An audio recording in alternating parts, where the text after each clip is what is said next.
Chapter 1.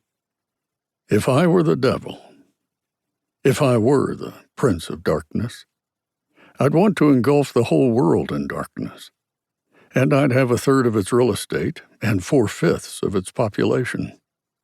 But I wouldn't be happy until I had seized the ripest apple on the tree, thee. So I'd set about, however necessary, to take over the United States. I'd subvert the churches first. I'd begin with a campaign of whispers. With the wisdom of a serpent, I would whisper to you as I whispered to Eve, "Do as you please." To the young, I would whisper that the Bible is a myth. I would convince them that man created God instead of the other way around. I would confide that what's bad is good and what's good is square. And the old I would teach to pray after me, "Our Father which art in Washington." And then I'd get organized. I'd educate authors in how to make lurid literature exciting so that anything else would appear dull and uninteresting. I'd threaten TV with dirtier movies and vice versa.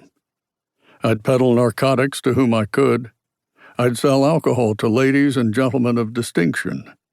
I'd tranquilize the rest with pills. If I were the devil, I'd soon have families at war with themselves, churches at war with themselves, and nations at war with themselves, until each in its turn was consumed. And with promises of higher ratings, I'd have mesmerizing media fanning the flames. If I were the devil, I would encourage schools to refine young intellects, but neglect to discipline emotions. Just let those run wild, until before you knew it, you'd have to have drug-sniffing dogs and metal detectors at every schoolhouse door. Within a decade, I'd have prisons overflowing. I'd have judges promoting pornography. Soon I could evict God from the courthouse, then from the schoolhouse, and then from the houses of Congress. And in his own churches, I would substitute psychology for religion and defy science. I would lure priests and pastors into misusing boys and girls and church money. If I were the devil, I'd make the symbols of Easter an egg and the symbol of Christmas a bottle. If I were the devil, I'd take from those who have and give to those who want, until I had killed the incentive of the ambitious. And what do you bet? I could get whole states to promote gambling as the way to get rich. I would caution against extremes and hard work, in patriotism, in moral conduct. I would convince the young that marriage is old-fashioned, that swinging is more fun, that what you see on TV is the way to be. And thus, I could undress you in public, and I could lure you into bed with diseases for which there is no cure.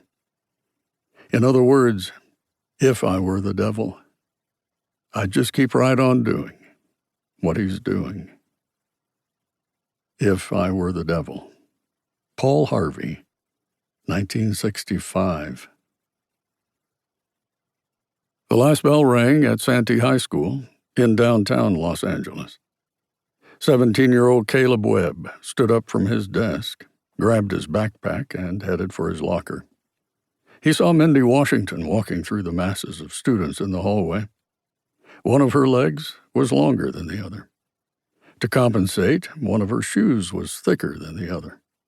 This caused her to walk with a limp. She lived near Caleb, so they'd gone to the same schools since first grade. He admired her strength and bravery. 2 jocks from the basketball team pushed past him, laughing as they hurried through the crowd. "Hey, look, it's Bigfoot," yelled one of the jocks as he approached Mindy. "Don't drop your books, Bigfoot." The other jock slapped the books out of Mindy's hands. The 2 of them cackled like hyenas as they scampered down the hall. Caleb felt his temper flare. He rushed to scoop up Mindy's books and handed them to her. She looked broken-hearted. "Thank you, urchin." To keep listening to this audiobook, I've left you a link in the description so you can do it at no cost thanks to Audible's 30-day free trial.